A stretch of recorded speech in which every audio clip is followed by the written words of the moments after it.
Well, this is an update of the SOFT trial. The SOFT trial was one of 2 trials that were launched by the International Breast Cancer Study Group to try to optimize endocrine therapy in premenopausal women. And in the SOFT trial, it tested the addition of ovarian function suppression to tamoxifen alone, or then the use of an aromatase inhibitor, in the case of this trial, exomestane, with ovarian function suppression, and compared that to tamoxifen alone, which had been, and in many cases still is, the only standard endocrine therapy for premenopausal women.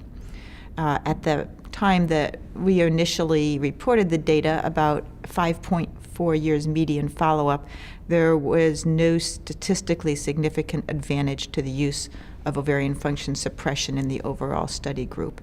And we're now reporting an 8-year update. Okay.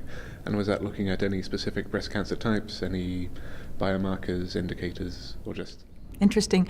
It is, of course, in premenopausal women, so you had to be premenopausal to enter onto the SOFT trial, and that could be either you were having regular menses and they never had chemotherapy, or you had chemotherapy and a documented premenopausal estradiol level after a receipt of chemotherapy, or and you had, of course, to have a hormone receptor positive tumor, and for this study it was defined as estrogen or progesterone receptor greater than 10%, although the vast majority of women on the study had strongly ER/PR positive tumors.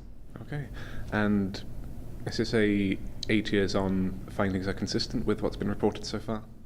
I think at 8 years median follow-up, we now do see a statistically significant benefit to the use of ovarian function suppression, both in the primary endpoint of the trial, which is disease-free survival, as well as in a number of the secondary endpoints of the study, and there's even a small overall survival benefit to the addition of ovarian function suppression to tamoxifen.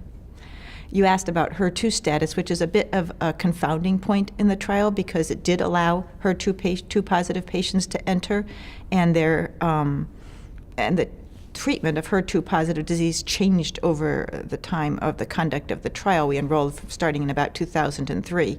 So some of the patients received trastuzumab and some didn't. So there's some heterogeneity that we see with respect to HER2 positive disease.